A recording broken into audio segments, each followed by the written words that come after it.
중학교 때 시험은 당연히 시험 범위가 있는 상태에서 문제가 나오는 거, 고등학교 때도 내신은 마찬가지입니다. 시험 범위가 있는 데서 나오는데, 고등학교 때는 시험 범위에 해당하지 않는 수업 시간에 배우지 않은 외부 작품들이 보기 박스로 반영돼 가지고 내 수업 시간에 배웠던 작품과 처음 보는 작품을 비교해 가지고 선지에서 물어보는 것의 적절성 여부를 따지는 문제로 변별력을 삼습니다. 그래서 되게 낯설어요. 근데 그랬을 때 선지에 사용되는 용어들이 여기 프린트에 들어있는 용어들이 쓰이는 거니까 그 용어를 지금 미리 배우고 문제 풀면서, 여기는 문제는 안 들어 있습니다. 문제 풀면서 그런 것들을 실제로 적용해 보는 시간들을 좀 방학 동안에 좀 짧지만 가져보고, 그래서 내신 대비 들어가기 전까지는 요 수업을 일단은 진행을 합니다. 그리고 요 수업을 진행하고 내신 이렇게 끝나면, 여러분들 알겠지만 중간고사 끝나면 기말고사가 금방 있어요. 고3, 중3은. 그러면 중3 2학기 기말고사 끝나게 되면 요 수업을 또 이어서 붙어가지고 산문문학 개념까지 거의 공부한 다음에 이제 고등학교 때 필요한 작품들이 들어있는 문제집, 여기에 들어있는 예시 작품들도 되게 필수적인 작품들입니다. 그래서 그렇게 알아두시고 요 작품으로 한번 나가보죠. 음, 표지의 제목이 운문문학이라고 하는데, 문학은 크게 운문문학과 산문문학으로 나눌 수는 있습니다. 운문문학이라는 건요, 이때 운은 운율이 있는 문학입니다. 운율, 운자가. 그래서 여기에는 현대시, 고전시, 고전시라면 뭐 시조나 가사, 나중에 배우게 될 뭐 향가, 시대수는 아니지만 등등을 배우게 됩니다. 운율이 있는 거, 시예요, 결국은. 거기에서 사용되는 개념은. 여기에서만 사용되지 않고요. 문학, 소설에서도 일부 쓰일 수 있습니다. 가보죠.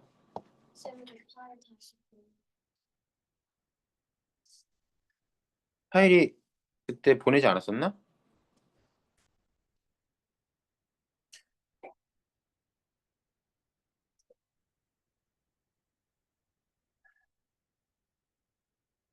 중, 어디 있지?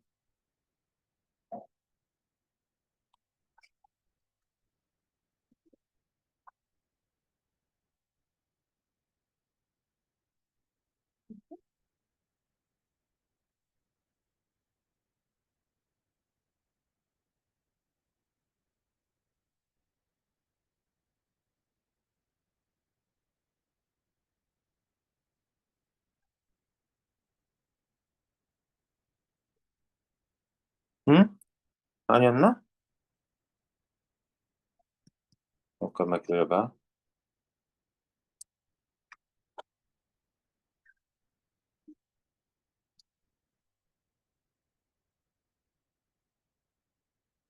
보냈었거든요. 잠깐만 찾아볼게. 잠깐만 대기.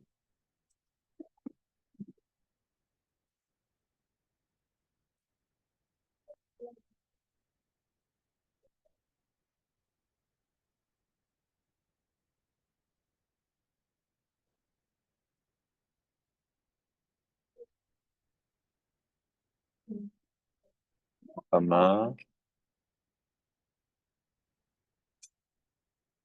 잠시만요. 금방 할게.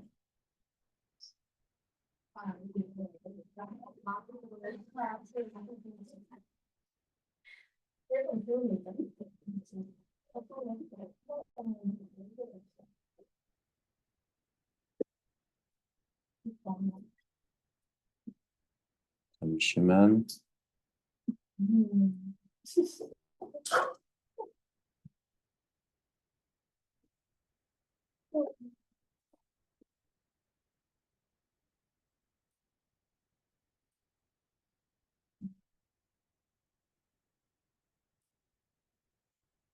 음,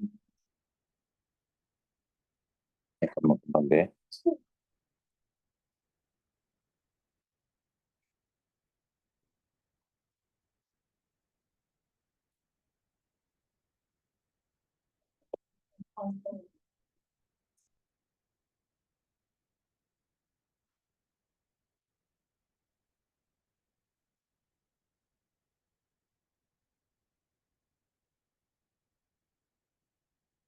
보냈어.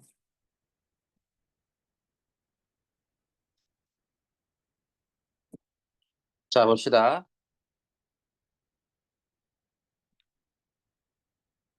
자, 그 본격적인 설명 전에 우리 시는 고전 시든 현대 시든 시는 일단 첫 번째 제목부터 봅니다.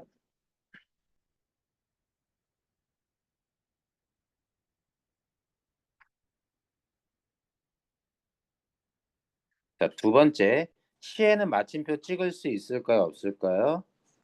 자, 시에는 마침표를 찍는 거, 마침표는 점, 물음표, 느낌표, 문장이 끝날 때 찍는 게 마침표인데, 마침표를 찍는 게 원칙입니다. 마침표를 찍는 게 원칙이고요. 마침표를 찍는다면 시는 실제로는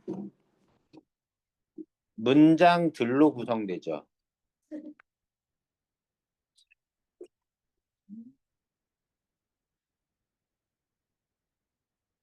그 태연이랑 일조. 그러니까는 우리가 시를 보면 이렇게 행과 연으로 구성되어 있지만 실질적으로 내용적으로 보면 이렇게 마침표를 하나씩 찍을 수 있는 하나의 문장들로 구성되어 있습니다.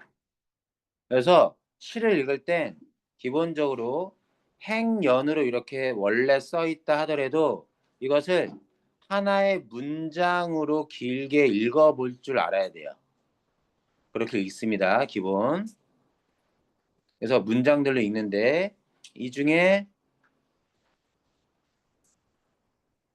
자 하나 더 하죠. 시에서 말하는 사람은 무조건 납니다. 나를 우리는 화자라고 부르죠. 화자는 시 속에 직접 나올 수도 있고 안 나올 수도 있습니다. 나는 기본은 언제나 굿맨이에요.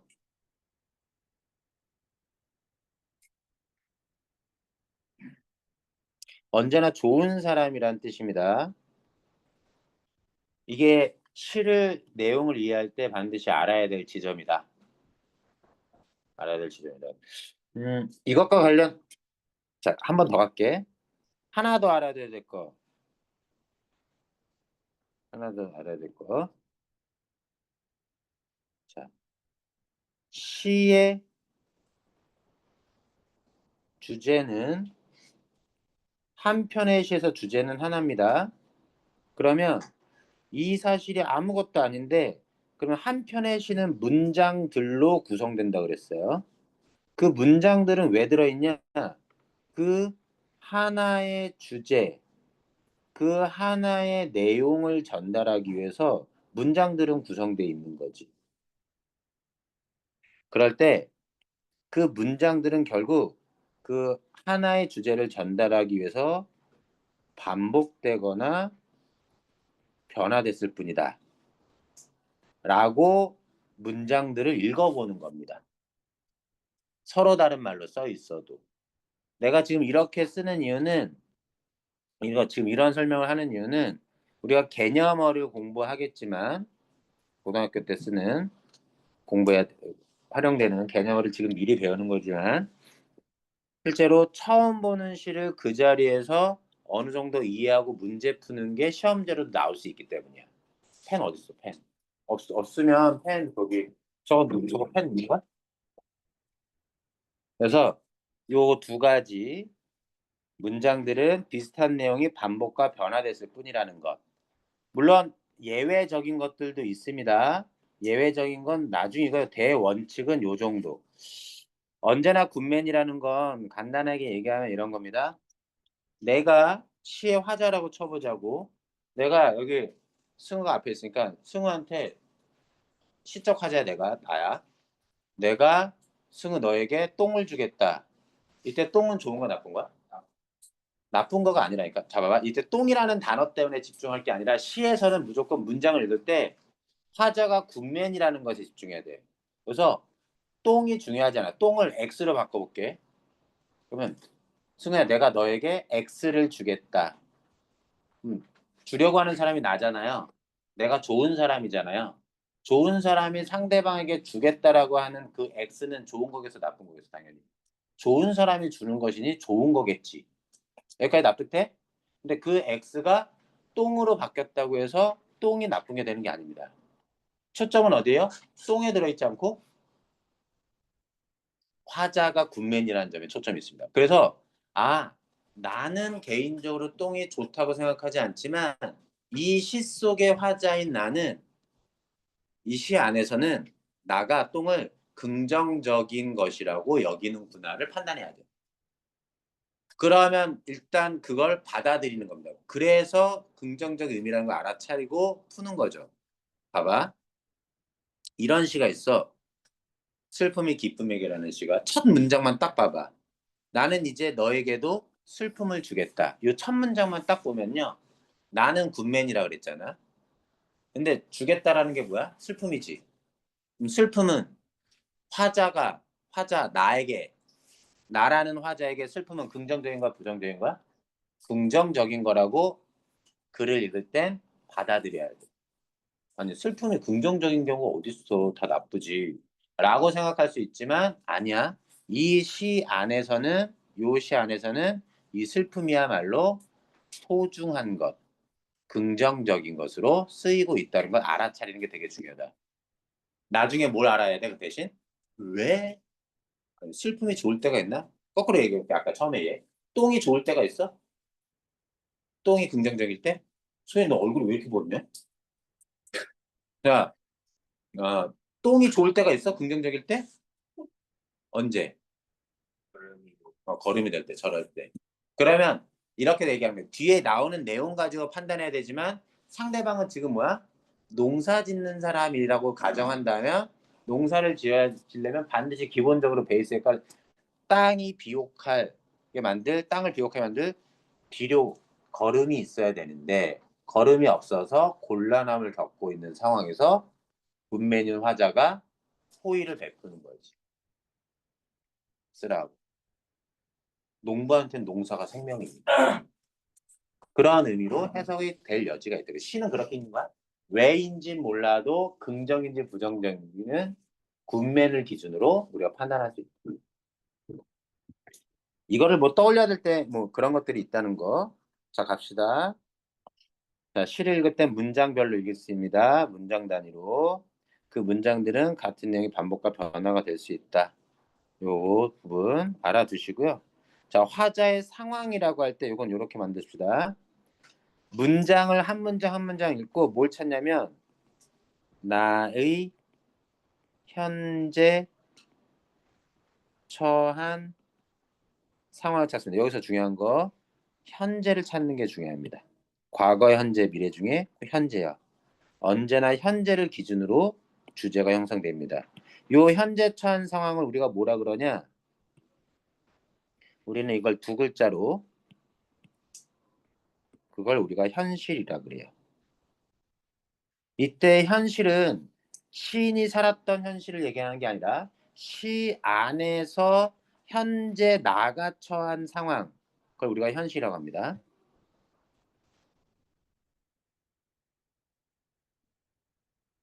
그리고 시 안에 들어있는 정보 중에 이 정보들은 다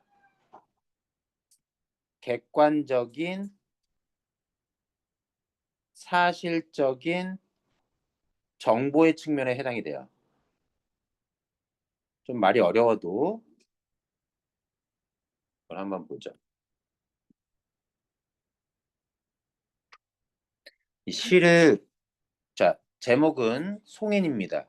한자여서 그런데 송은 보낼 송, 이는 사람인, 사람을 보내며 떠나보내며의 뜻입니다.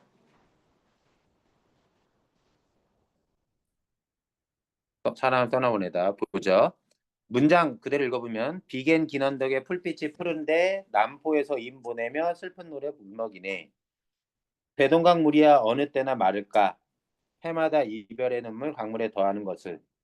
요거는 고1 때는 나오긴 어렵고요. 고2 때 학교 출판사 교과서에 따라 시험 범위로 포함될 수도 있고 안 나올 수도 있습니다. 잠깐 보죠. 문장은 전체 몇 문장이에요? 하나, 둘. 두 문장입니다. 여기는 쉼표. 쉼표는 문장 안 끝난 거니까. 첫 문장만 한번 읽어보죠. 비가 내렸다가 갠 긴 언덕에 풀빛이 푸른데 남포는 지명이에요. 영등포, 목포 하듯이 포구, 배가 드나드는 포구에서 임을 보내며 슬픈 노래 울먹이네. 그래서 대동강에 있는 남포. 나는 지금 나라는 단어는 없지만 대동강 남포에서 지금 이미 떠나는 이별 상황. 요겁니다. 그래서 이별의 상황만 찾을 수 있느냐? 이런 거죠. 자, 지금 이미 떠나는 이 객관적인 상황은 나가 현재 직접 안 나있으면 가로쳐 볼게. 나가 현재 처한 상황인데요. 이별의 상황이죠. 굳이 쓰자면. 자, 지금 이별의 이 상황은 긍정적인 상황입니까? 부정적인 상황입니까? 반응이 어떤지를 보셔야 돼요. 누구나 사람을 떠나보낼 수 있습니다. 너희들도 누군가를 나중에 만났다가도 누군가를 떠나보내게 되겠죠. 떠나보내게 될 때 그 이별 자체는 슬픈 것도 아니고 기쁜 것도 아닙니다. 이별은 중립적이죠. 가치 중립적입니다. 근데 이 시의 화자는 어때요? 떠나보내면서 슬픈 노래 부르죠? 그러면 이 이별은 긍정적인 상황, 부정적인 상황? 화자가 반응하는 것은 이 이별에 떠나보내면서 뭐합니까? 슬픈 노래를 부른다는 점에서 임과의 이별을 슬퍼한다는 걸 알 수 있다. 그래서 이 화자가 처한 이별의 상황은 긍정적인 상황, 부정적인 상황? 부정적인 상황이라고 보는 거야. 이별이 꼭 부정적인 것만은 아닙니다. 물론 대다수 이별은 부정적으로 나옵니다. 근데 이별하는 상황에 화자가 어떻게 반응하는가 이게 핵심이죠.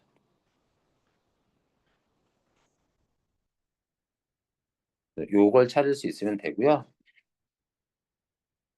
자, 어려운 말 봅시다. 부재는 우리 부재중 통화 들어본 적 있지? 내가 자리에 없을 때 걸려온 전화잖아. 대상이 부재한다. 내 곁에 없을 때 부재라고 얘기합니다. 대상은 사랑하는 사람일 수도 있고 임일 수도 있고 여러 가지가 될 수 있고요. 이별의 상황은 여러 가지가 될 수 있습니다. 지금 막 이별하는 ing의 상황. 이별 중은 ing의 상황. 이별 이후의 상황. 그래서 서로 헤어져 있는 상황. 죽어서 이별한 상황. 사별. 이런 여러 가지가 나타날 수 있어. 대체로 현대시에서 고전시에서 이별은 부정적으로 다뤄집니다. 좀 마지막 두 줄을 잠깐만 보죠. 두 줄은 이렇게 얘기할 수 있습니다. 대꾸란다. 도치와 과장이 쓰였다. 자, 왜 그러냐? 원래 요 부분은 요 뒤에 나오는 게 어순상 자연스럽죠. 해마다 이별의 눈물이 대동강물에 더해지니 대동강물이 어느 때 마르겠는가? 마른다 안 마른다? 마르지 않는다. 서리법 쓰였어요. 이 줄에서. 그래서 이 표현을 통해 대동강물이 전부 다 누구의 이별의 눈물이 됩니까? 나의 이별로 인한 눈물이 계속 더해져서 대동강물이 영원히 마르지 않는다. 내 이별의 슬픔은 끝난다, 안 끝난다? 안 끝난다. 영원히 지속될 것 같은 절망감을 드러내서 끝납니다. 요게 아주 절창이에요. 맨 끝에 두 줄이. 표현상의 특징 잠깐 읽어볼게요. 기억 못하더라도. 자, 표현상의 특징은 여기서 대동강은 이별의 공간으로서 나타나고요. 이별의 공간. 반 나누니까 너무 좋은데? 진짜 너무 좋은데, 지금? 내가 잔소리를 안 해도 되잖아. 얼마나 좋은지 모르겠어. 그럼 지금 누구야? 다음 시간에 하는 애들도 이렇게 조용할 것 같아요, 생각보다. 아닌가? 그건 모르겠네. 잠깐 봐봐. 자, 그다음 봐봐. 여기 비겐 언덕에 풀빛이 푸르다 슬픈 노래 부른다 해서 여기 풀빛은 어떤 이미지냐면 어떤 싱그러움, 비가 내려서 풀빛이 아주 푸르러진 싱그럽고 어떤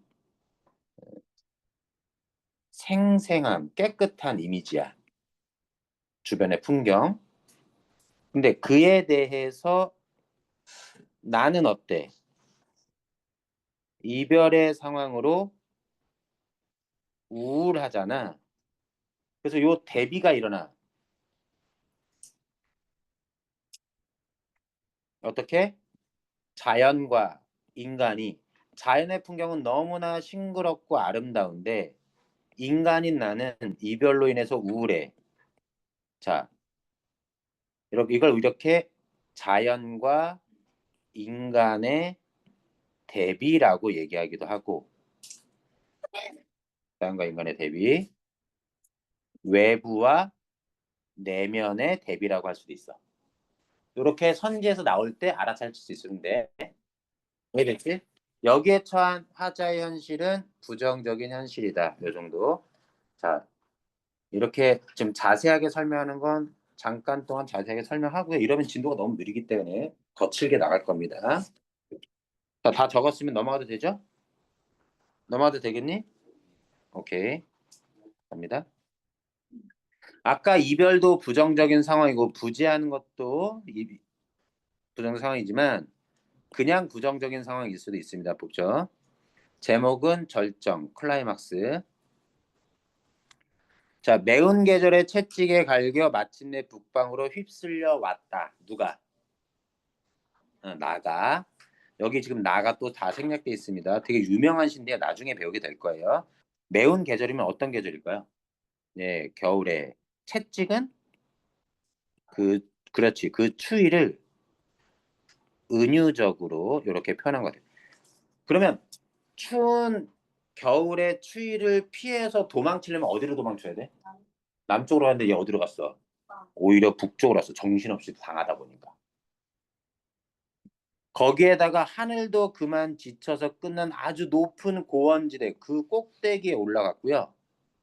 그곳은 아주 서리빨 칼라진 블레이드 아주 날카롭게 날이 갈려진 그 고원 위에 서고 만 겁니다. 요 두 줄만 두 연만 딱 봐도 돼요. 봐봐. 매운 계절에 채찍 때문에 북방으로 쫓겨와서 북방에서 어디로? 북방에서 고원지대로 올라간 겁니다. 그래서 1화는 어때요?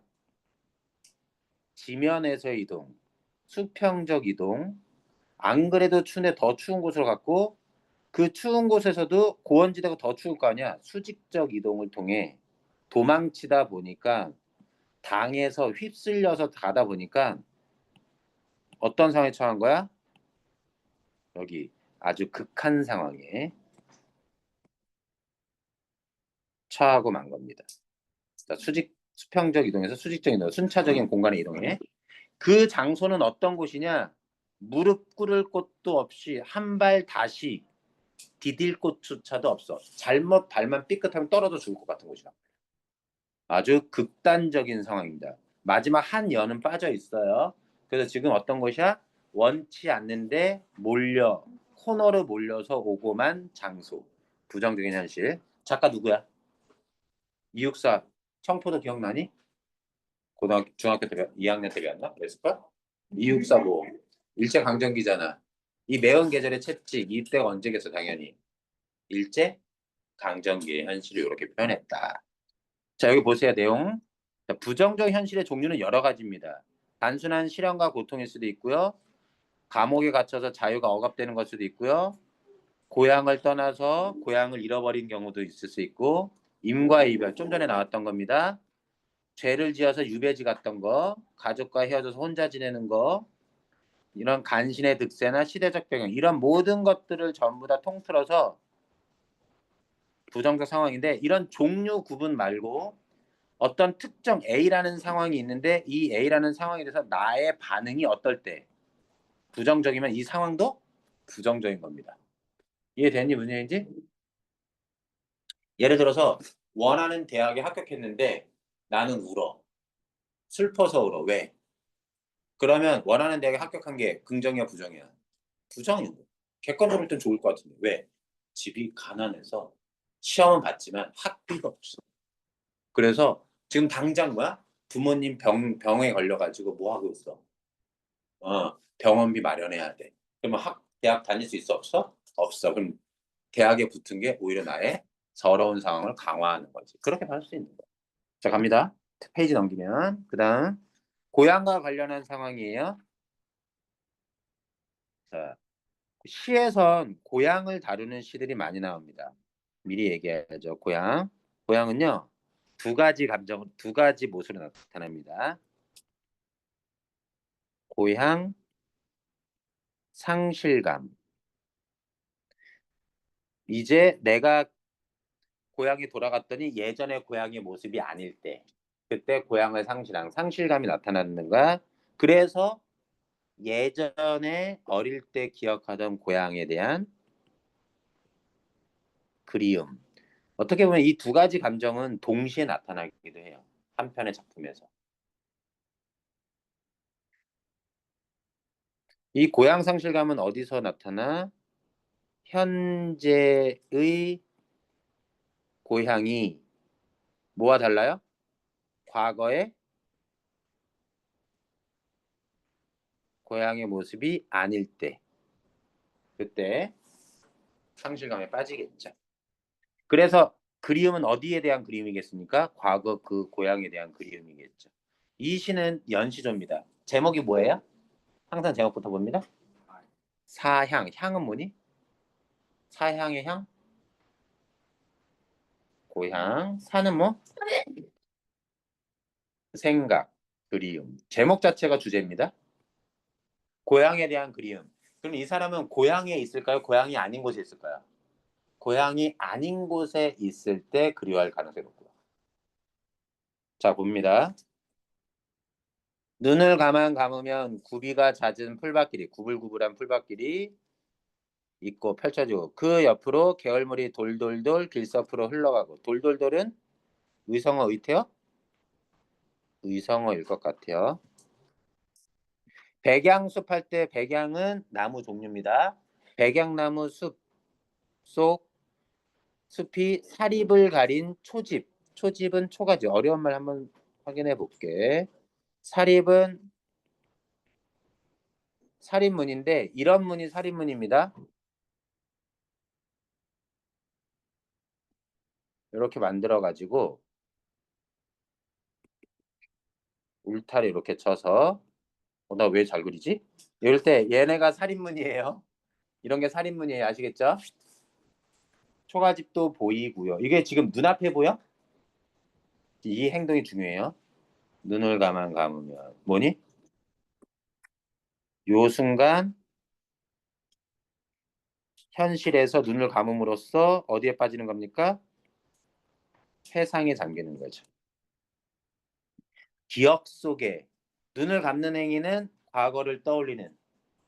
그리고 나서 여기서부터 나오는 풍경은 다 뭐야? 현재 눈앞에 있는 고향이 아니라 나기 기억 속의 고향입니다. 송아지 몰고 오며 바라보던 진달래. 진달래 언제 피죠? 자, 봄의 풍경입니다. 계절감 중요해요.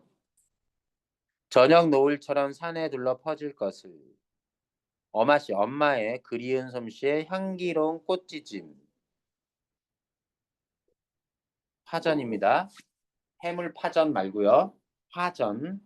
옛날에 봄에 식용할 수 있는 꽃을 따가지고 부침개 만들 때 그 위에 데코했습니다. 고명을 올려서 꽃전을 먹었어요. 찜. 어질고 고운 그들은 고향 사람들. 어려운 단어 있나? 어질다가 무슨 뜻인지 아냐 혹시? 요런 한자 들어본 적 있어? 본 적 있어? 됐어. 어질 인자야. 맞아. 어질다는 뜻이. 어질다는 사람이 착하고 너그럽고 한 걸 우리가 어질다라고 얘기해. 맷남새는 뭐냐면 요때 맷은 산을 의미하는데 산에서 사는 돼지 뭐라 그래 그래서 멧돼지. 산에서 사는 새 멧새라고도 하고요. 산에서 사는 비둘기 멧비둘기. 그래서 산이란 뜻이고 멧은 남새는 채소 나물의 옛날 말입니다. 또는 넷남새는 뭐예요? 산나물이에요. 집집마다 끼니마다 밥 먹을 때마다 봄을 씻고 사는 마을. 봄에 나물 같은 거 먹으면서 사는 마을. 감았던 눈을 도로 뜨면 그래서 감았던 눈을 도로 뜬다는 뭐예요? 당연히 어디에서 어디로 돌아옵니까? 그렇지. 회상에서 눈을 뜨면서 다시 현실로 들어옵니다. 애저타워는 애틋하다. 여기선 그립다. 아련하다. 아련한 그리움을 이렇게 표현한다. 그래서 봄의 고향의 모습이 눈을 감고 뜨는 그 과정 속에서 감각적으로 지금 표현됐습니다. 자, 고향과 관련된 상황은 뭐냐면 고향을 벗어나서 타지에서 고향을 떠올리면서 갈 수도 있고요. 이 시의 화자는 지금 어디 있나요? 고향에 있나요? 고향이 아닌 곳에 있나요? 확정 지을 수 없습니다. 고향인 곳에 있는지 고향이 아닌 곳에 있는지. 근데 이렇게 고향을 떠올린다는 건 고향이 아닌 곳에 있을 확률이 높죠. 확정되지 않습니다. 고향에 왔지만 고향의 모습이 변했어. 그래서 과거의 고향을 그리할 수도 있고 고향. 자 봅시다. 고뇌, 번민, 번뇌, 방황 다 같은 말이야. 고뇌, 번민, 번뇌는 다 같은 말. 이 셋은.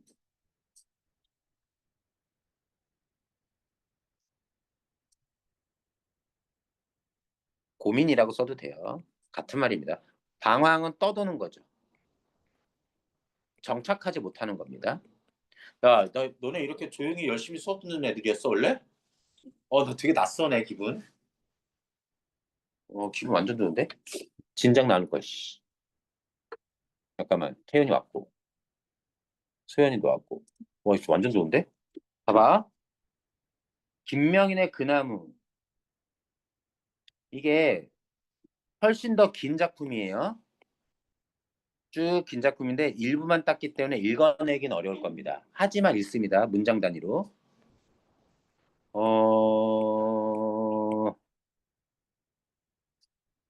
이게 한 문장이에요. 자, 봅시다. 산에서 내려와 2달 정도나 제자리를 찾지 못해서 헤매고 다녔던 저 난만한 봄길. 난만하는 무슨 뜻이냐면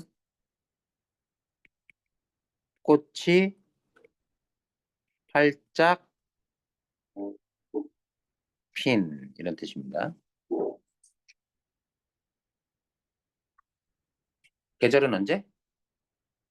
그 다음에 저라고 얘기했습니다. 저는 뭐예요? 저 중에 저를 썼습니다. 이는 언제 쓰죠? 말하는 사람 나에게 가까이 있을 때를 this를 씁니다. 그는 언제 쓰죠? 청자, 듣는 이에게 가까이 있을 때 that을 쓰죠. that이 that 이신가? 이시라고 해야 되나? 자, 이상한데? 자, 저는 언제 쓰죠? 저? 나랑 너 둘로부터 서로 멀리 있을 때, 서로로부터 그때 저를 씁니다. 이해되니? 저는 나로부터 거리가 떨어진 길이에요. 이게 공간적 배경입니다. 그래서 이 봄길은 내가 어떤 거예요? 내가 헤매고 다녔던 곳입니다. 왜 방황했어요? 자리를 찾고 싶은데 자리를 찾지 못해서요. 무엇 때문에 산에서 있었는지 모르겠는데 2달 전에 산에서 내려왔지만 제자리를 찾지 못하고 있는 상황입니다. 지금 그래서 굿맨이 자, 너네 잘 봐봐. 시에서 가지 않았다와 가지 못했다라는 표현이 있을 때 둘 다 부정 표현이지만 이때 요 못했다의 표현이 되게 중요합니다. 못은 언제 써요?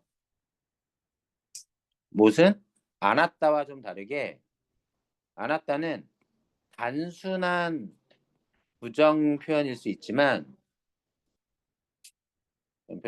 단순한 부정 표현일 수 있지만 가지 못했다는 하고 싶은데 하지 못한 겁니다. 능력이 안 되거나 상황이 안 돼서 하지 못한 거죠. 저는 못에 걸리는 못하다에 걸리는 가다는요. 가다는 나가 소망하고 원하는 것.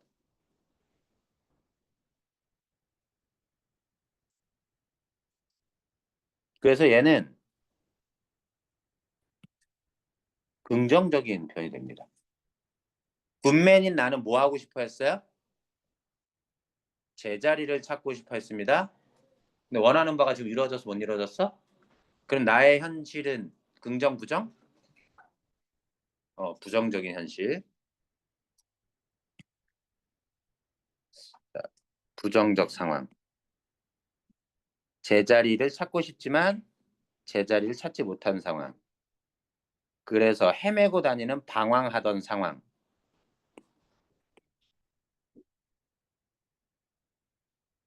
늦가기 깨달음 함께 얻으려고 한나절을 낮 동안 나도 병든 그 나무 곁에서 자, 그 나무는 병이 들었습니다.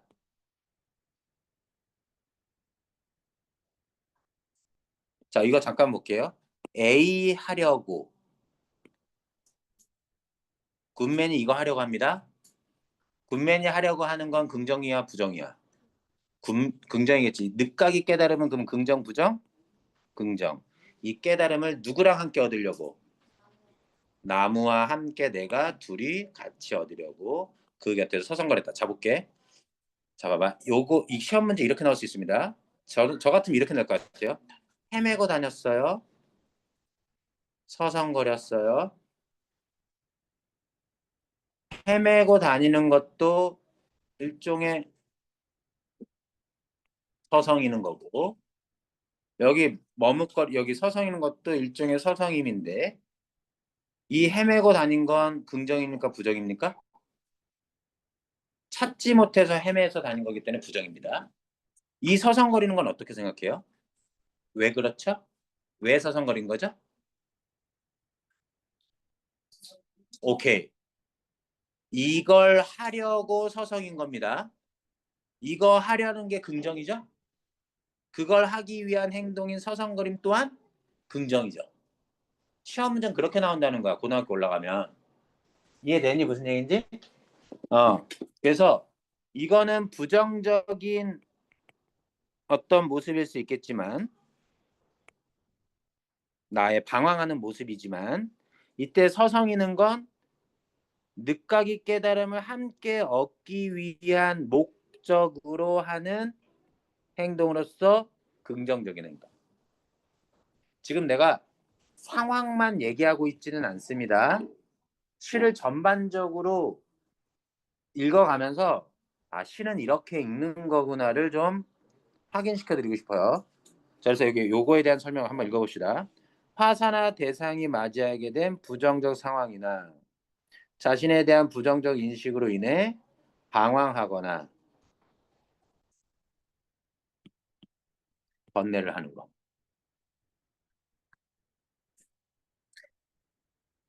자, 어쨌든 그거야. 자, 그러면 나나 그 나무나 나는 비슷하게 여기는 것 같아. 그치? 이 깨달음을 같이 얻어야 되는 거니까. 그 나무도 현재 긍정적인 상황이야, 부정적인 상황이야?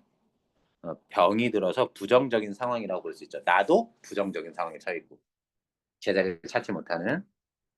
야, 너무 좋은데 진짜 어떡하지 이거? 자, 궁핍. 궁핍 가난한 걸 궁핍이라고 합니다. 같은 말이에요. 궁핍은 특히 물질적 가난입니다.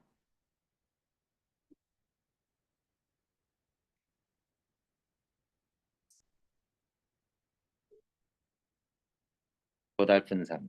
당연히 시에서 가난한 삶은 부정적으로 나옵니다. 근데 고전 시가를 나중에 가르치게 나오겠지만 고전 시가에선 가난한 삶이 오히려 긍정적인 요소로 등장하기도 해요. 근데 현대 시에서는 주로 부정적으로 나옵니다. 제목 뭐예요?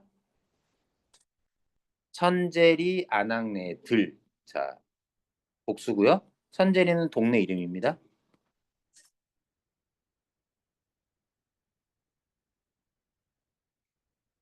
항상 화자를 의식해야 돼요.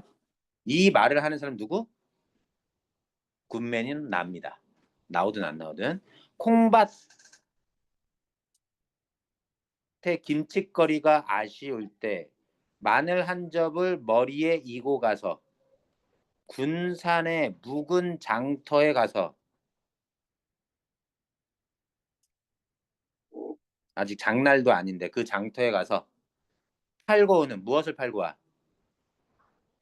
마늘 한 접을 팔고 오는 선제리 아낙네들. 이 선제리 아낙네들은 지금 나가 현재 숨어서 선제리 아낙네를 보는데 이 선제리 아낙네들은 어디에서? 선제리 자기 마을에서 장터에 갔다가 마늘을 팔고 돌아오는 과정에 있는 사람들입니다. 이해되니 무슨 얘기인지? 그러한 선제리 아낙네들을 나는 현재 관찰하고 있는 거예요. 시오리길 한밤중이니, 그러니까 가는 거리가 시오리길이나 되나 봐. 시오리. 근데 한밤중이었어. 시간대는 한밤중. 낮에 가서 팔고 오다 보니까 해가 떨어졌어. 밤에. 그래서 십리길이나 더 가야 돼. 아직 남았어. 십리나. 빈 광주리야 가볍지만 물건 팔고 와서 빈배 요기도 못하고 가난 궁핍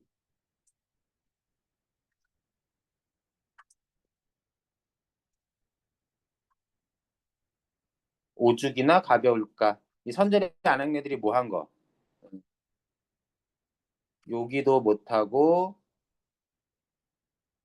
장터에 다녀오는 모습을 보면서 나는 아이고 얼마나 배고플까 얼마나 힘들까 하고 뭘 드러내는 겁니까? 연민. 연민이 무슨 뜻이에요? 동정심, 불쌍히 여기는 겁니다.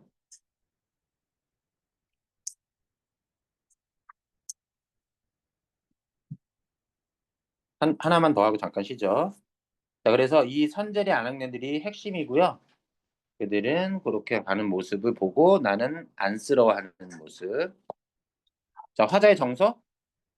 잠깐 지금 쉴까? 지금 잠깐 쉬었다가 화자의 정서로 들어갈게요. 나 너무 좋은데 지금? 어떡하지?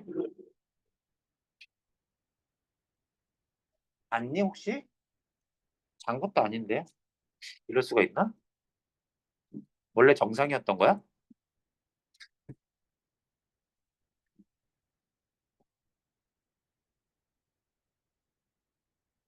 소연 내 얼굴 봐봐. 진짜 못 쓰노. 이거 잠을 얼마나 많이 잔 거야? 방학했냐?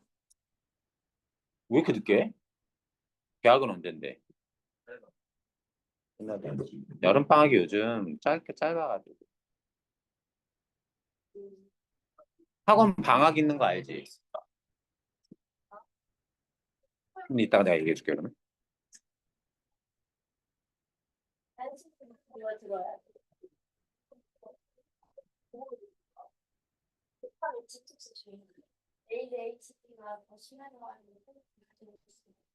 뭐가?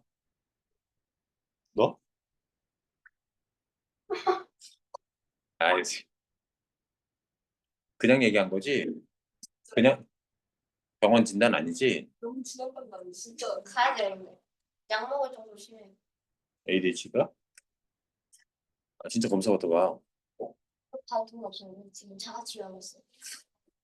말도 안 되는 소리. 관리하면 되게 좋아. 치료비로 아이들 오빠한테 돈 써야 돼서 안 돼.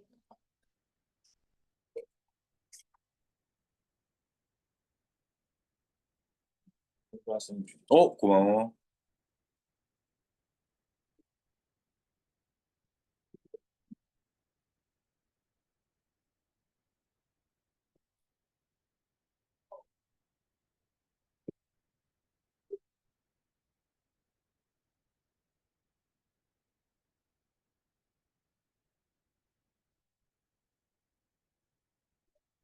아, 나 그동안에 배반당한 것 같아. 배신감이 느껴지는데? 이렇게 조용할 수 있었단 말이야? 준영, 아, 그냥 이렇게 조용할 수 있었으면서. 태연, 아니, 무슨 장난, 옆에 환이랑 계속 장난치고, 이씨. 철환이랑 장난치고. 셋이 있으면 그렇게 되는 건가? 다른 노래 틀어줘. 찬영이도 왜 이렇게 조용해?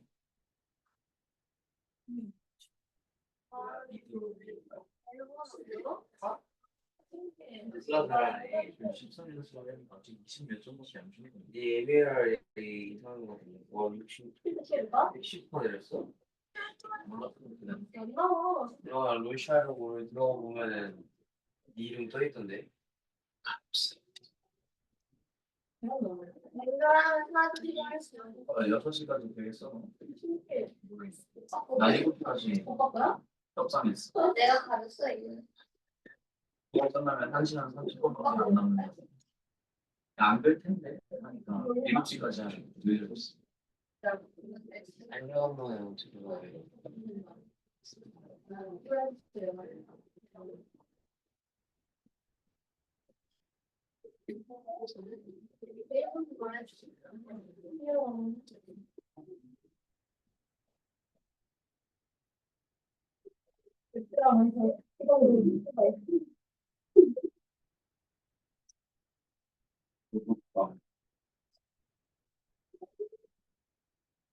근데 여기 원래 백곡 있었거든. 발라드랑 그런 것까지 해서. 근데 내가 실수로 잘못 눌러가지고 가족들하고 OST를 잡으면 열심히 맞추면 아예 바꾸는 그거 있어. 태양의 후예 OST. 제 순상심을 바꿔요. 순상심을 바꿔요.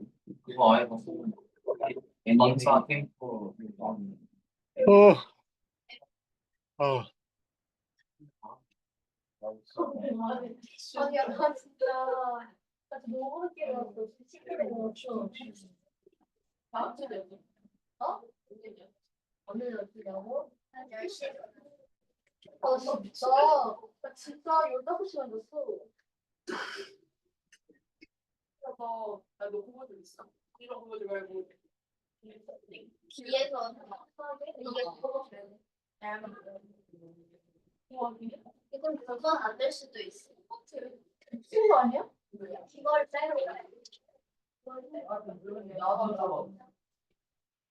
아니 아침에 10시에 일어났는데 진짜 불 안 치고 2시간 뭐지 4시간 동안 핸드폰만 하고 갑자기 인생 현타가 막 나오는 거야. 그래가지고 나갈 때도 핸드폰 안 가지고 나가고 핸드폰 던졌어. 핸드폰 안 가져. 왜 그래? 아니 정말 현타 오는 거예요. 핸드폰만 하게 현타 와가지고 핸드폰 던지지 않아서 그냥 침대에 두고 맥도날드 그냥 렌트리 하나 꽂고 렌트리 하나 꽂고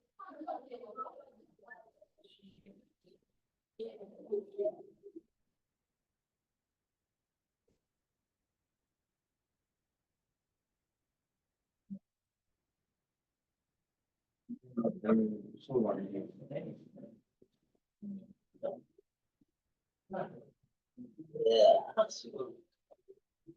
나 12시 왔거든. 이제 선택해. 내가 해줄게. 일단 들어보. 몇 점 맞아? 야, 맞춘 나와.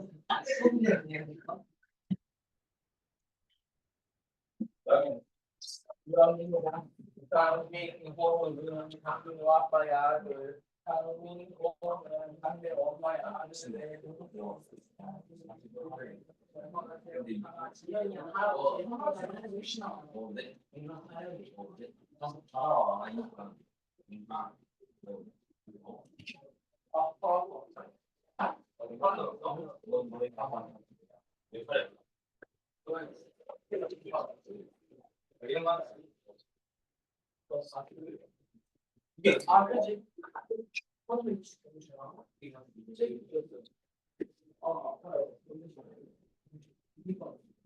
어디가?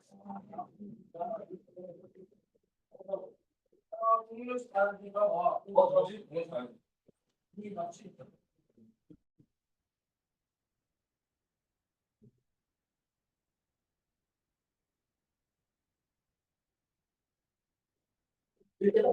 뭐가 뭐 진짜 안 나가. 친구가 그래, 나 그렇게 많이 많아서 그래. 물을 많이 마시고 자거나 물을 마시고 자면 그걸 뭐 왜냐고? 그게 다 나쁜 거야. 나도 사실은 너 어제 그냥 먹는 근데 아빠 지금 하는 거 왜냐면 영양이 그게 정상이야. 아니 여기 들으면 진짜 이 계산하면 어떡해? 이 계산해서 뭐한 거야? 아.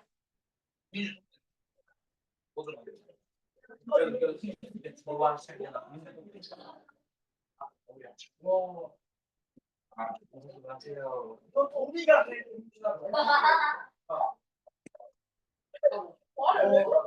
아니 씨발 이거 귀여워.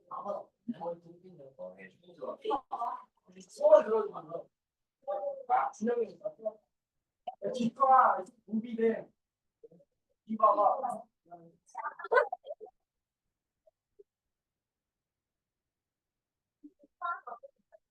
너 있잖아. 사업 했는데 주고. 내가 알겠지.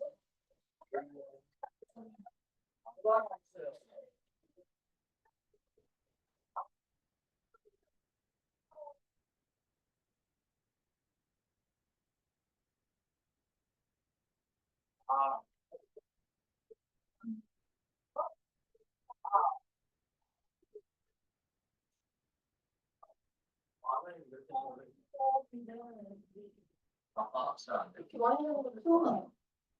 엄마 나한테 엄마가 죽은 줄 알았어. 진짜로.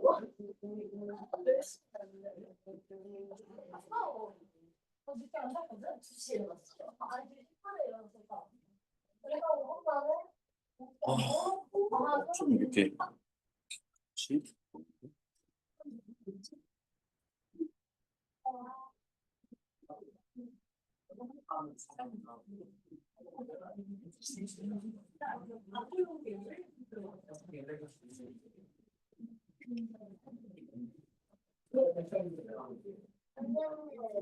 제가 아침에 10시에 일어났거든요. 근데 1시까지 보냈단 말이에요. 3시간 포함한 거잖아요. 그래서 갑자기 맥도날드 포장하러 가야 되는데 현타가 엄청 오는 거예요. 핸드폰을 그냥 너무 많이 했잖아. 현타가 너무 와가지고 핸드폰 그냥 바로 치면서 앱스랑 카드 와요. 야 빨리 가. 맥도날드랑 카드 몇번 더. 저 오늘 하루 종일 누구야? 아이돌 오빠랑 결제해가지고 메시지 오거든요. 또 보려고 했었지. 원래 핸드폰 보려고. 빨리 근데 나 진짜 폰으로 하는 거 시간 확인 안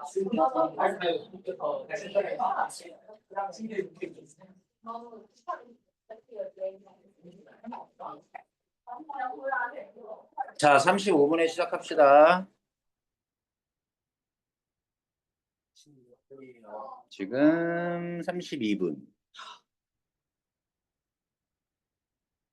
이제 Recording in progress. 자, 화자의 정서인데 우리가 정서라는 말이 일상적으로 잘 쓰지 않아요. 쓰면 병증에 넣잖아. 정서불안. 그런 데서나 정서를 주로 쓰는 거고. 그럼 감정이라고 쓰는데 이 정서를 뭐라고 해야 되느냐? 그냥 나의 반응과 태도. 나중에 보면 반응과 태도를 구분해서 나오는데 선생님이 볼 때는 반응과 태도가 곧 정서. 같은 말이다. 자, 이게 무슨 말이냐? 아까 전에 예를 들었던 건데 이렇게 생각해 봅시다. 자, 뭐지 이거? 갑자기? 담배 냄새 나 또?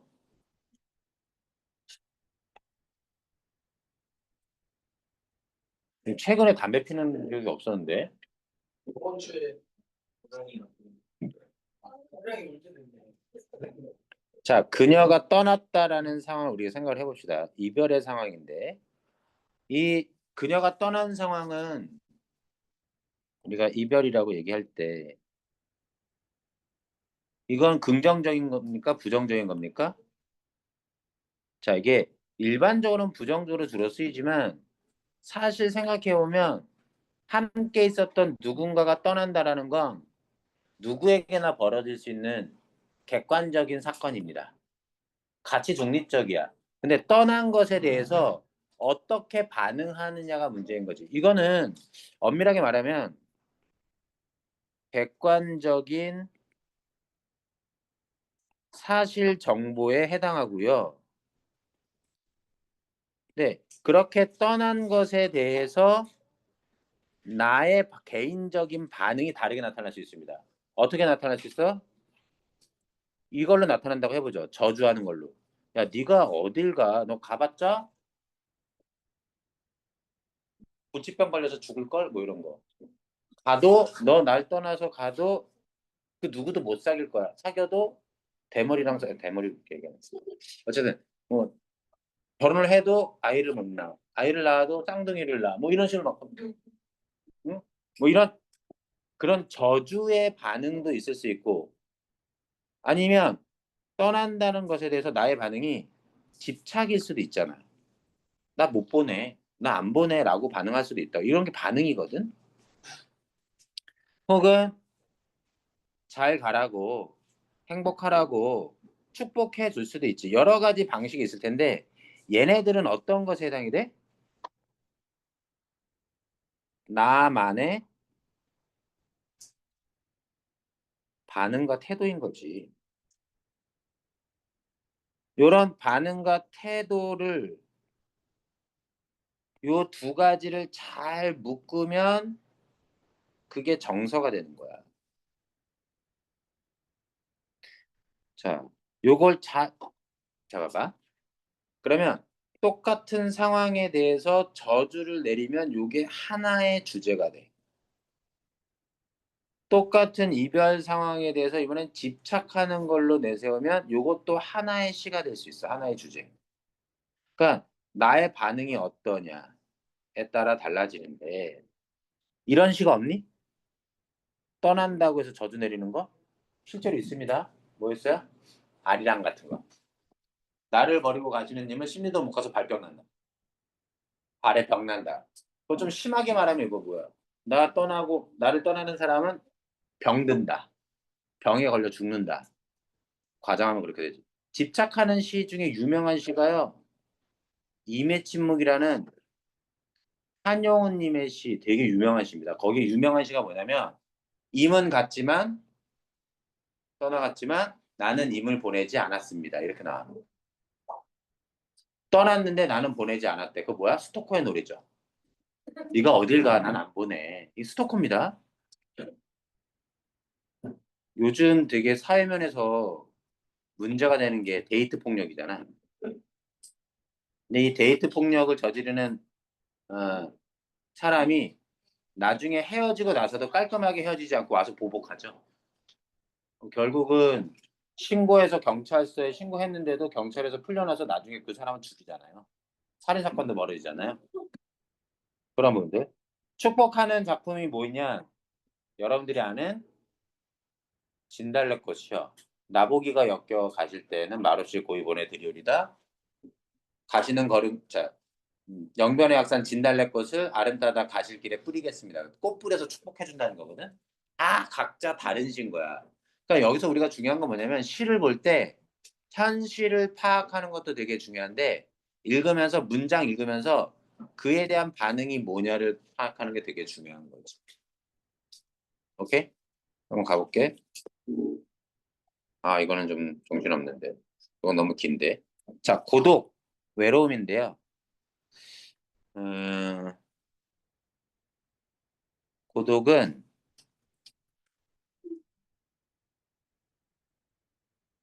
그 진정한 고독의 정서는 근대적인 감정입니다. 도시 문명이 형성된 후에 나타나는 감정이에요. 그러니까는 그 전통 농경 사회 조선 시대에서 외로움, 고독감은 사랑하는 사람과 떨어져서 혼자이기 때문에 혼자여서 느끼는 고독감 정도인데 그래서 혼자여서 느끼는 고독은 진정한 고독이 아닙니다. 꽤 많은 사람들과 함께 섞여 있는데 그때 가지게 되는 외로움.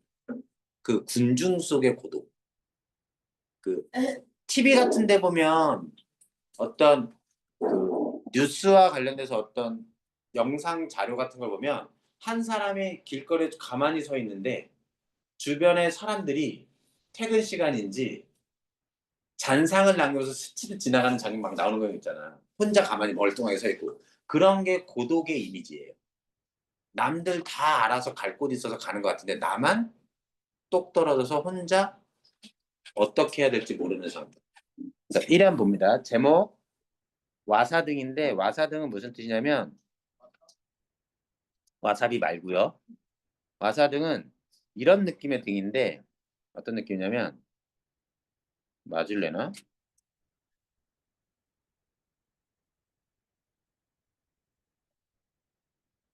요런 가로등. 옛날에 이런 기와 같은 구조를 해서 빗물 안 들어가게 만든 다음에 요 안에 가스를 연결해 가지고 가스로 가로등 같은 걸 놨어. 그래서 이거 여기에서 와사등은 그냥 가로등 정도로 이해하시면 돼요.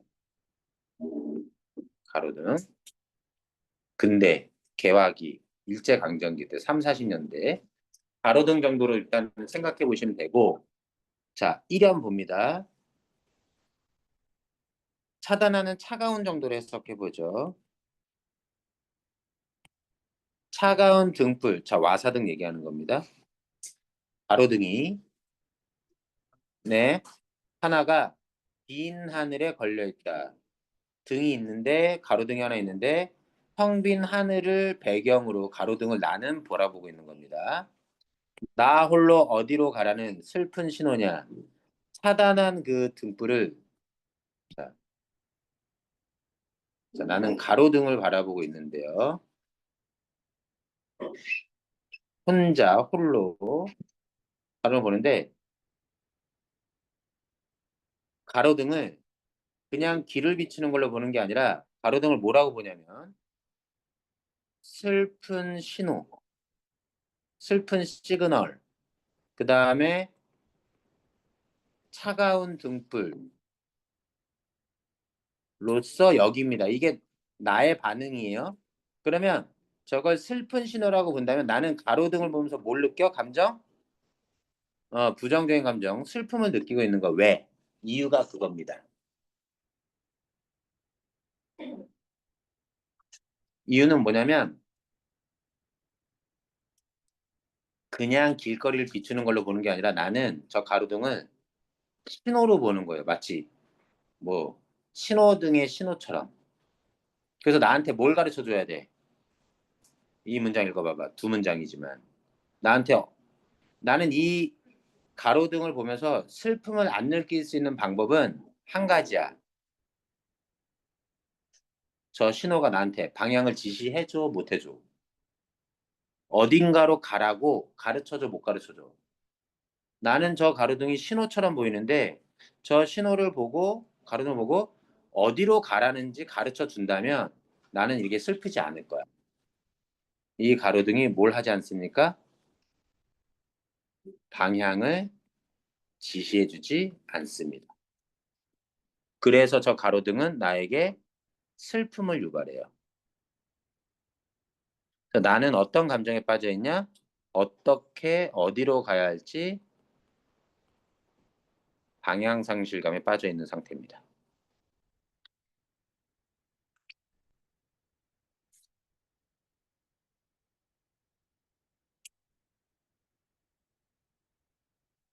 나머지를 굳이 읽어야 되는지 모르겠지만 나머지는 해가 여름인데 날개를 접어요. 날개가 없는 날개를 접어 새처럼 표현했네. 해를. 화류법. 야, 화류법 들어봤지? 화류가 무슨 뜻이지? 무생물을 살아있는 것으로 표현하면 우리가 화류법이라고 합니다. 해는 무생물인데 날개를 접는다는 표현 때문에 이건 뭐죠? 해가 지는 거 얘기하는 거고요.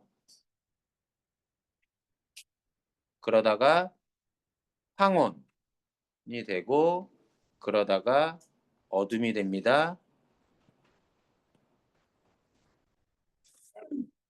그렇고 황혼에 젖어 무엇이? 고층 빌딩이 황혼에 젖었고 찬란한 네온 사인의 밤 풍경, 야경, 밤 풍경입니다. 고층 빌딩이 헝클어진 채. 그래서 나는 어디서 살고 있어요? 농촌에서 살고 있지 않습니다. 어디서 살고 있니? 예, 도시에서 살고 있어요. 이거 도시 문명이에요.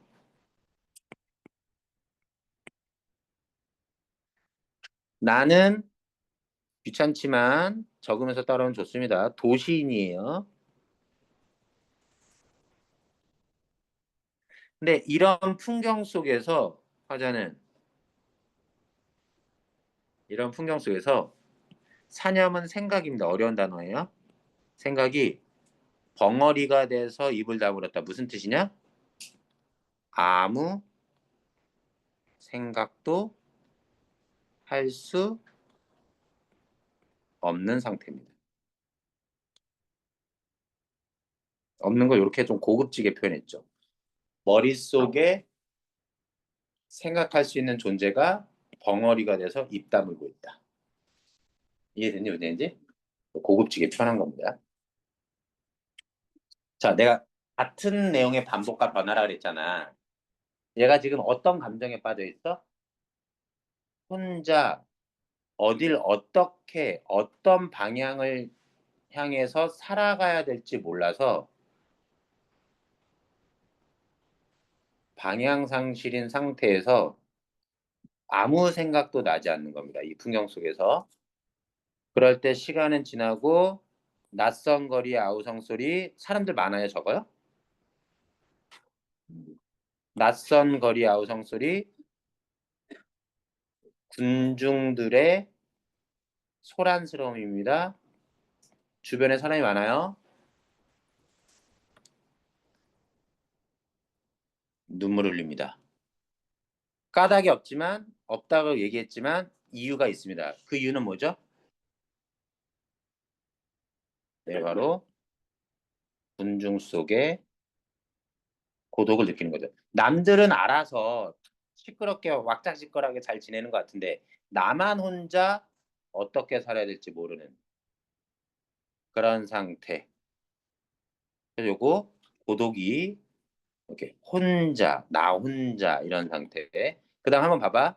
고층 빌딩을 묘비같이 무덤 앞에 세우는 묘비같이 여기고 찬란한 야경을 잡초처럼 지저분하다고 여겨요.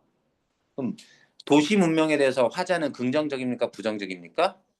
예, 부정적이라는 거 아죠. 이게 왜 그러냐면 이게 옛날에 쓴 작품이어서 그런데 이 시의 화자는 어, 급격히 도시화가 진행되는 환경, 격변기에 살았던 사람이어서 어릴 때 시골 농촌 풍경에서 살았던 삶의 방식이 이 도시에는 안 맞는 거야. 도시 한번 생각해봐. 사람이 그렇게 많은데도 에어컨 좀 틀어줘. 사람이 그렇게 많은데도 에어컨 리모컨 어디로 갔어? 여기 분명 있었는데 밖에 있나 보다. 어디? 아 여기 있다 바보야. 자 그런데 이러한 변해버린 도시 환경 속에 어떻게 살아야 할지 몰라서 괴로워하고 있는 작품. 너희들한테는 좀 공감은 안 되겠지만 우린 이미 도시 문명 속에 살고 있기 때문에 이렇게 봐주시면 되고 이 사람을 고민해서 해결시키는 방법 이런 고민을 해소시키는 방법 뭐밖에 없으니까 내비게이션 주면 되겠죠? 길 가르쳐주면 되겠다. 자 봅니다. 임과 헤어져 혼자 있는 상황 이것도 외로운 상황입니다. 가족과 떨어져서 혼자 있는 상황 유배지에 벌 받으러 가 있는 상황 그래서 혼자 있을 때 느끼는 정서 그게 고독. 그런데 진정한 고독은 군중 속의 고독. 자 그리움입니다. 제목 자체가 뭐예요? 주제입니다. 주제예요. 자 이거 잘 보면 첫 문장만 딱 봐봐. 첫 1연만 눈이 오는가 물음표로 써도 되지만 마침표로 살짝 쓰죠.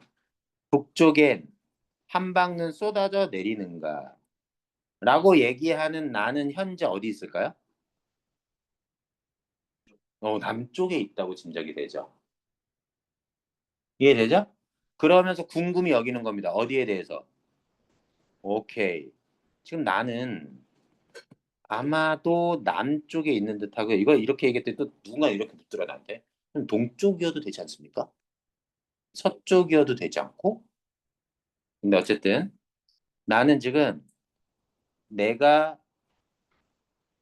궁금히 여기는 건 북쪽인데 북쪽에 대해서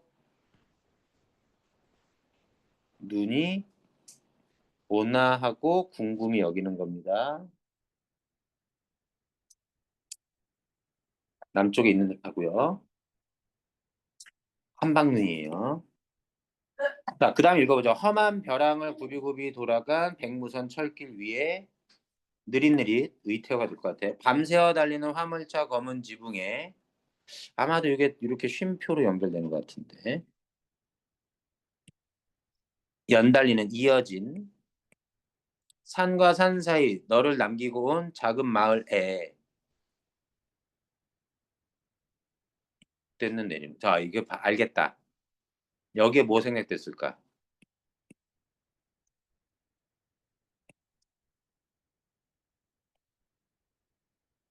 납득되니 무슨 얘기인지? 이런 구조? 눈이 오는가, 눈이 내리는가가 생략되는 걸로 딱 보면요. 백무선은 우리 경부선, 호남선 할 때 북쪽까지 이어진 철길 노선을 백무선이라고 불렀습니다. 특정 지역 북쪽에. 거기를 화물차 검은 지붕. 여긴 도대체 뭐 얘기하는 걸까요? 그러면 궁금한 거 이거야. 북쪽이 눈이 오는지 궁금한 건데 왜 궁금한 거예요? 북쪽에 뭐요? 누가 살아? 북쪽에 작은 마을이 있는데 작은 마을에 누구? 너를 뭐 하는 겁니까 지금? 제목 그대로 그리워하는 거죠. 한번 보세요. 근데 눈의 명칭이 달라집니다. 처음엔 눈, 그 다음에 한방눈, 마지막에 뭐? 왜 복된 눈이죠? 복된 눈은 무슨 뜻이야? 행복, 복스러움, 긍정적으로 평가하는 거거든요. 눈은 행복한 눈, 복을 가져다 주는 눈.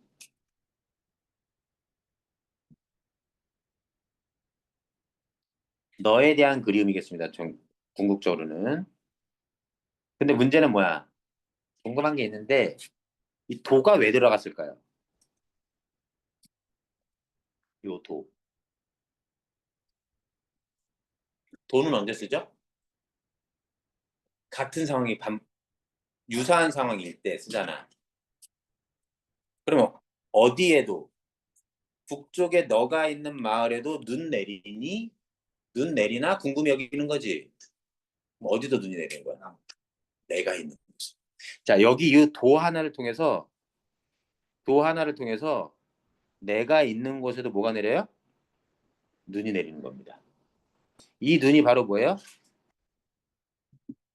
눈이 내리는 내가 있는 곳에 내리는 눈 때문에 어디에도 눈이 내리는지 궁금해지는 거야? 결국 북쪽에도 과연 눈이 오는지 궁금해지는 겁니다. 그래서 이 눈은요, 북쪽에 내리는지 안 내리는지 모르지만 현재 내가 있는 곳에 내리는 눈이기도 하고 이 눈은 그리움을 가지게 하는 매개체가 되죠. 그래서 아무 생각 없이 있다가 내리는 눈 때문에 북쪽을 떠올리고 너를 떠올려서 그 눈이 결과적으로는 뭐가 됩니까? 복스러운 눈이 되는 겁니다. 누굴 생각나게 해서? 너를 생각나게 해서.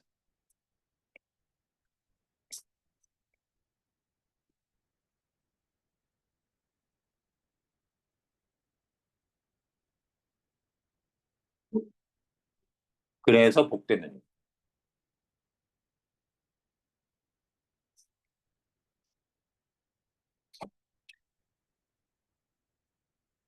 자, 여기를 쫙 보면 알겠지만 그리움이란 정서는 언제 유발됩니까? 나의 현실 속에 그 대상이 있으면 그리움이라는 감정이 일어나요? 대상이 부재할 때, 그 대상이 결핍되어 있을 때 가지는 감정이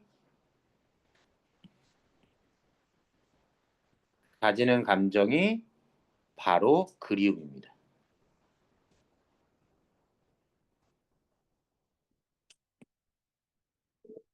내가 좋아하는 대상이 옆에 있으면 그냥 좋아하면 됩니다. 그리워할 감정이 안 생기는 거죠. 요건 알겠니? 아마도 나가 있는 것으로부터 북쪽에 너가 있는 곳까지 가려면 백무선 철길을 타고 화물차를 얻어 타서 하루 종일 밤새워 달려야지만 도착할 수 있는 거리인가 봐. 그래서 내가 있는 곳에서 너가 있는 곳까지의 그 거리를 떠올리는데 요걸 연상한 거지. 그래서 상상 속에서나마 기차를 타고 작은 마을까지 도착하는 그런 상상을 떠올릴 수 있다. 자, 슬픔입니다. 자, 자, 슬픔은 요런 단어 알아두세요. 같은 말이에요.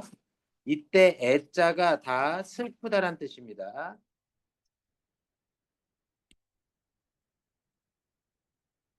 그래서 선지에서 이런 단어 많이 씁니다. 그냥 슬픔이라도 써야 될 걸 어렵게 애들 못 알아채게.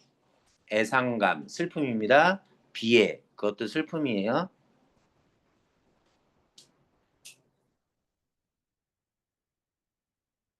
보통은 부정적 현실에서 좋아하는 대상과의 이별과 부재 상황에서 슬픔이란 단어 대신 눈물이라는 소재로도 등장합니다. 이 시를 한번 보죠. 무어별이란 뜻입니다. 말하지 못한 이별 이런 뜻이에요. 무어별. 15살 아리따운 아가씨. 15살이면 몇 학년이냐? 자, 아리따운 아가씨. 남이 부끄러워서 말 못하고 헤어졌구나. 그래서 나는 숨어서 그 아가씨를 관찰하는 겁니다. 네, 그 아가씨는 지금 어떤 상황에 처해 있어요? 헤어지는 상황, 이별 상황에 사랑하는 사람과 헤어지는 상황에 처해졌는데 말 못한 겁니다. 너무 내성적. 돌아와 중문을 닫고서 백꽃 사이에 달을 보며 백꽃은 계절 봄. 봄에 피는 꽃입니다. 달밤에 헤어지면서 눈물 흘리네. 이별을 슬퍼하는 겁니다. 말하지 못했죠. 그래서 더 애틋한. 관찰하면서 연민을 갖는 거예요. 안쓰러워하는 태도가 드러난다. 꼭 기억해. 나가 이별한 게 아니야. 제3자 아가씨가 누군가 이별하는 상황을 보고 그 아가씨의 반응 어때? 슬퍼하면서 하지만 말 못한 것들을 모습을 보고 나가 안쓰러워하는 것. 넘깁니다. 한도 슬픔인데요. 슬픔이 깊어지면 뭐라고 할까? 슬픔의 지속 플러스 해결할 수 없을 때 가지게 되는 그 단순하게 얘기하면 깊은 슬픔인데요. 이렇게 번역하기는 쉽진 않습니다. 우리나라를 한의 민족이라고 얘기하잖아요. 우리나라 전통 정서가 한이라고 얘기합니다. 보통. 한을 가진 민족. 야, 요 작품은 이거 시 전체가 다 들어가 있네. 어떡하지? 해줄까 봤어. 굳이 다 안 해도 되는데. 자, 볼게. 1연만 잘 보시면 됩니다. 제목은 한인데. 감나무쯤 내려 뭐가? 오케이. 서러운 노을빛으로 익어가는 내 마음 사랑의 열매가 달린 나무는 감나무쯤 되려 이렇게 들어가야 돼. 도치법 쓰였어요?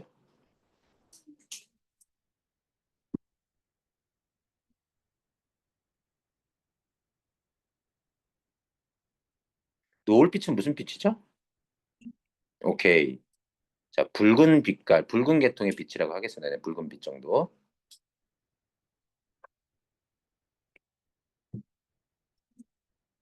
감나무에 달리는 감나무에 달리는 열매는 뭘까요, 당연히? 감이겠죠? 내 마음. 내 마음 속의 사랑을 나무의 열매로 달렸다고 보는데 이때 사랑이라는 추상적인 감정을 열매라는 구체적 사물로 표현했습니다. 은유법 쓰였어요. 자, 요거 1연만 잘 읽어내면 됩니다. 1연은 이런 과정이에요. 나의 마음을 뭐에 비유했습니까? 감나무에 비유했습니다. 그런 내 마음에 어떤 감정이 생겨요? 사랑이라는 감정이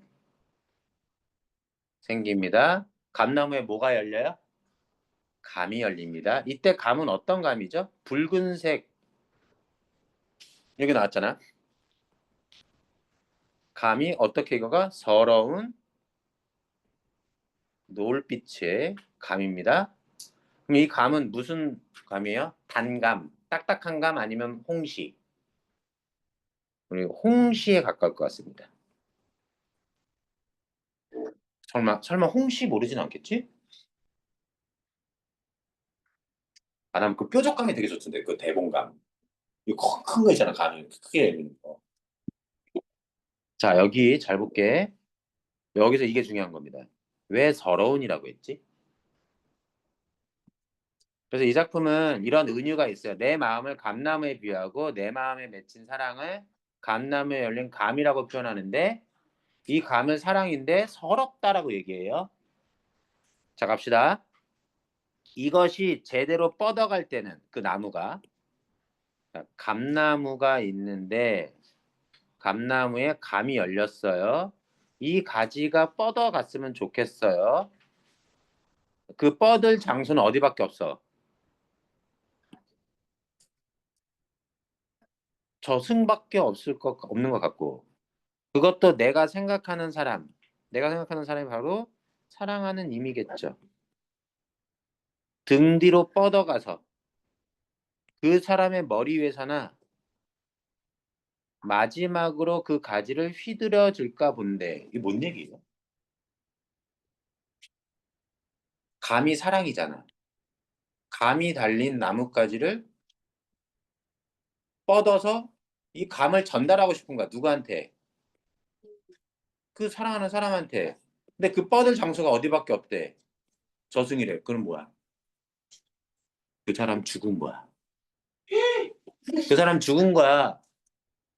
그러니까 저승은 왜? 임의 죽음 때문에. 그런데도 내 사랑을 죽었어도 전하고 싶은 거야.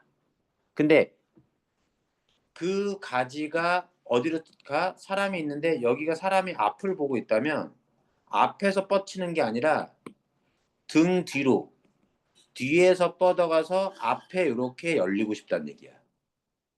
그 말은 뭐야? 등 뒤로 해서 뻗어가는 건 수줍음, 조심스러움을 드러내지. 그 사람의 감정은 사랑을 적극 대시해서 전하기는 조심스러운 거야. 아마 그래서 죽기 전에 전하지 못했나 보지.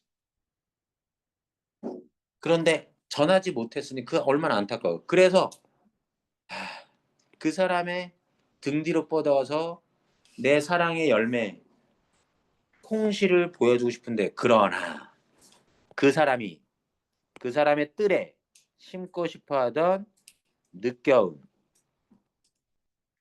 심고 싶어할 만한 마음에 드는 흡족한 그 사람이 원하는 그런 열매가 될 수는 있을까? 그 사람이 정말 원했던 사랑일까? 내 사랑은? 모르는 거야. 확인할 수 없지. 의심 플러스 확인 불가능. 왜 못해? 왜 못해? 죽었으니까. 또 새로 말하면은 같은 말. 다시 말하면 그 열매의 빛깔이 붉은색, 전생, 내가 살아있는 생에 전체 서름이고 전체의 소망인 것. 그 사람과 맺어지고 싶은 사랑이 내 소망인데 이루어지지 못하면 그게 내 전체의 서름이 되는 거지. 서름이자 소망인 거야. 그것을 혹시 알아차려 줄까?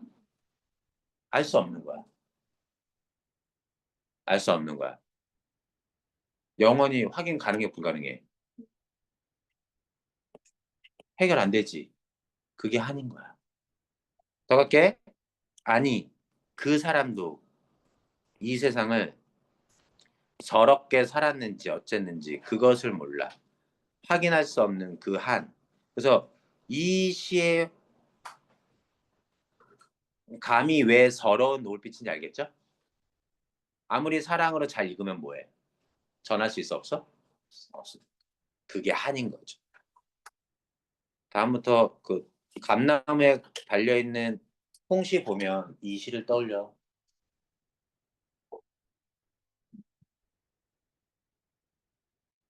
나는 왜 서러운지 알겠지? 이 맨 마지막 구절을 이렇게 해석할 수도 있어. 잘 봐봐. 나는 그 사람에게 사랑을 전해서 못했어. 사랑을 전하지 못했으니까 서러운 거지. 그러면서 나는 뭘 상상하냐면 그도 살아생전에 서럽지 않았나? 그 말은 뭐야? 그도 혹시 나를 사랑했는데 사랑을 전하지 못해서 서러운 건 아닐까? 완전 여기 비극적인 거야. 뭐야? 확인했어 안 했어? 서로 확인 못했으니 나도 서럽잖아? 그도 서럽지 않았을까? 그도 나를 사랑했는데 전하지 못해서 한스럽게 죽은 거 아닐까? 근데 그걸 알 수 있어 없어? 죽을 때까지. 죽을 때까지 모르는 거죠. 그게 한스러운 거죠. 왜? 그래서 되게 너네 그런 거 알아? 홧김에 고백한다고? 고백 공격 이런 말 들어봤어? 몰라? 나 이렇게 얘기해도 되나? 야, 누군가를 갑자기 좋아하는 감정이 생겼다 치자. 짝사랑하는 감정이 생겼다 치자. 그거 표현 못하면 되게 답답하거든? 답답하거든? 그러면 물어보는 거지. 연애 고수나 연애를 해봤던 선배들한테 물어보면 선배들이 보통 뭐라고 대답하는지 알아? 뭐라고 대답하는지 알아? 고백 못하고 후회해도 돼. 고백 못해서 그 사람이 딴 사람이랑 사귀면 그것도 후회되고, 고백해서 거절당해도 후회되잖아. 어차피 후회할 거면 뭐 하라 그래? 고백하라 그래. 왜? 그게 차라리 거절당해서 단념하는 게 낫지. 그래서 후회하는 게 낫지. 자, 봐. 우리 민족의 전통적인 정서입니다. 요거는 알아두세요. 한은 전통적인 정서다. 알아두시고, 상실감. 고향 나왔습니다. 아까 고향 뭐라고요? 자, 고향의 이미지 얘기할게요. 고향은 시에서 정착의 공간, 정서적인 안정과 위로를 받을 수 있는 공간.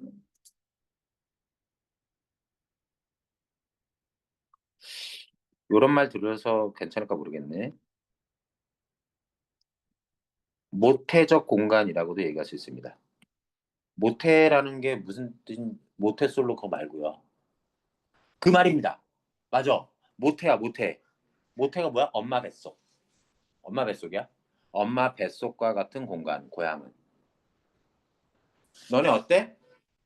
무슨 문제 생기거나 서러운 일 생길 때 집에 엄마 생각나죠? 안 나요? 엄마 생각? 항상 그리움의 공간인 겁니다.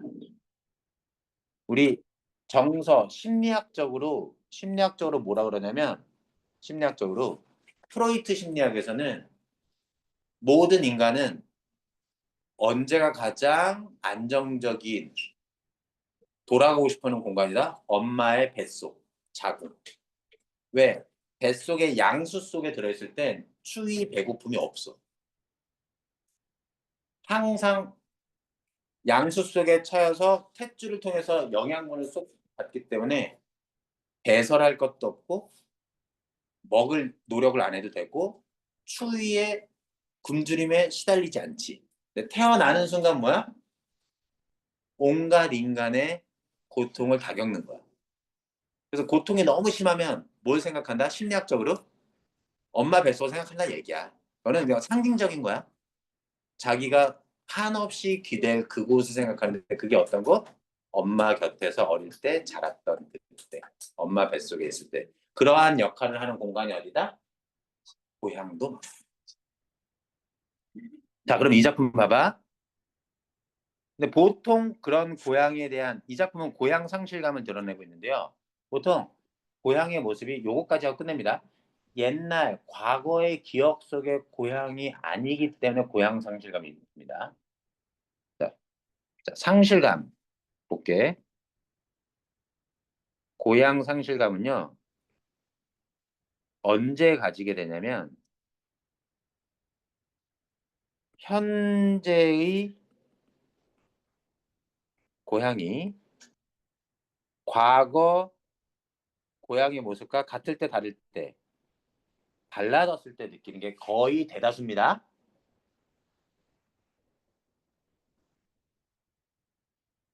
변해버린 고향의 모습 때문에 느끼는 상실감이 대다수야. 아, 이거 진짜 너무 오늘 진짜 너네 내가 고2 때부터 수업했지. 아이 바보야. 중2 때부터 수업했지 내가. 중2 때부터 지금까지 처음이야. 오늘 이런 분위기. 난 낯설면서도 되게 좋네. 자, 두 번째.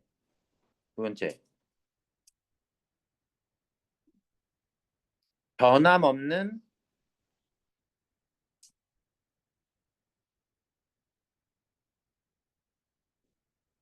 고향인데 고향의 모습이야. 그래서 고향 상실감을 안 느껴야 되는데 누가 변했어? 그 고향을 바라보는 나가 변하고 말았어. 그래서 내 마음속에서 이제는 그 고향의 진정한 모습을 상실하고 마는 거지. 요거 되게 독특한 요 감정이 되게 독특한 감정인데요. 요 시는요. 짝수연을 봅시다. 짝수연. 2, 4, 6견은요. 변함 없는 고향의 모습이. 그런데 1, 3, 6견은 나의 모습인데 내가 이미 변해버린 겁니다. 그래서 고향 상실감을 드러내요. 자, 봐봐. 고향에 돌아와도 내가 그리워하던 고향이 아니래. 그러면 마치 고향이 변했을 것 같잖아. 근데 봐. 2, 4, 6견을 봐봐. 자, 산꿩이 알을 품고 뻐꾸기 제철에 제대로 잘 울어. 또 맨 끝은 산 꼭대기입니다. 산 꼭대기에 홀로 오르니 힘 전꽃이 여전히 오늘도 인정스럽게 나한테 웃어주고. 그리고 그 고향의 하늘은 그렇게 푸르고 변함없는 고향의 모습인데 내 모습은 어떠냐면 이미 고향을 상실했어. 내 감정, 내 마음은. 왜? 내 마음은 이제 나의 마음은 고향을 지니지 않고 항구로 떠도는 구름이 되고 말았어. 방황, 방랑하는.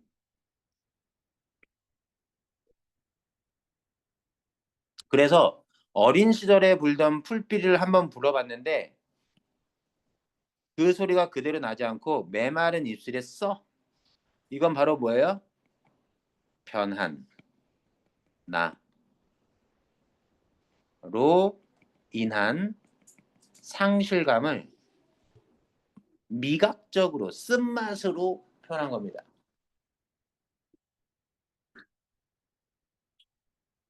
이게 납득이 안 될 텐데 이렇게 생각해 보죠. 내가 이렇게 생각해. 사귄 애가 있는 거야. 그랬다가 한 뭐 1년 정도 사귀다가 결국 헤어졌어. 헤어지고 나서 한동안 만나지 못하다가 3년 만에 우연히 길에서 지나가는 걸 나 혼자 본 거야. 여기까지 됐니? 됐지? 상황이 이런데. 근데 그 애가 변했어, 안 변했어? 안 변했어. 여전히 똑같아. 근데 딱 그 애의 모습을 보고 아, 내가 저런 애를 왜 사귀었지? 뭐 이런 생각. 이해됐니? 쟤를 내가 뭐가 좋다고 사귀었던 거야? 이 순간 뭐예요? 과거에 사귀었던 1년 동안의 사랑은 상실하고 마는 거죠. 이해됩니까? 이 상실감? 예. 이 상실감 납득돼? 납득돼? 그런 건데 이렇게 생각해 볼게. 이게 뭐냐면 이런 거야. 우리가 고향을 왜 찾고 부모를 왜 찾냐면 내가 겪은 사회생활, 현실에서 내가 살던 현실에서 그 상처 입은 마음을 어떻게든 위로받고 싶어서 엄마를 찾아가고 고향을 찾아가는 거야. 이 마음은 어떤 거랑 비슷하냐면 너네 아기 때 유치원 때 생각해봐. 낙서 많이 하면 안 돼. 이거 계속 쓸 거야. 프린트. 그 어릴 때 생각해보면 유, 유치원 때 내가 좋아하는 사탕이 있을 때 엄마 말을 안 듣고 막 함부로 행동하면 엄마가 뭐라고 위협해. 너 그럼 사탕 안 줘? 그럼 말 잘 듣지. 막 울 때도 야 이거 사탕 그러면 사탕 이거 하나 먹으면서 되게 행복하면서 울음을 그친단 말이야. 예를 든다면 이해됐니? 근데 지금 너네 우울할 때 그 사탕 갖다 주면 되겠어? 위로가 돼? 사탕은 여전히 그대로인데 이미 나는 커버린 거야. 사탕으로는 위로가 돼 안 돼? 안 되듯이 이제 나는 너무 커버려서 현실 알아봐서 고향의 풍경까지는 고향의 모습까지는 내가 위로를 받기엔 너무 크고 어른이 돼버려. 너네 지금 게임하면 그냥 위로가 되지 우울한 거 해소 되지 그걸로 해소가 안 될 때가 생겨. 너무 커버린 거야. 이 사람은 세상에 구체적으로는 안 나왔지만 쓴맛 단맛 다 보고 이제 내 마음은 고향으로서 정착의 안정감을 누릴 수 있는 심정이 안 된 거야. 서글프게 커버린 거지. 어른이 된 거야. 어른. 전 여전히 게임으로 되는데요. 사탕으로 되는데요. 괜찮아. 아주 유아틱하고 아주 좋아. 하지만 세상 쓴맛 달면 너희들은 뭘로 위로받아? 돈. 그죠? 얼마나 속물적으로 변했어 우리. 우울할 때 뭐 사탕이면 되겠어? 돈. 그죠? 자, 무상감부터는 다음 시간부터 오늘 하죠. 오늘 이런 식으로 나갈 건데 뭐 듣는데 좀 어려운 거 있어? 알아는 듣겠지? 근데 이게 실제로 문제로 풀리느냐가 문제겠지만 이렇게 해서 문제로 나가도록 하겠습니다.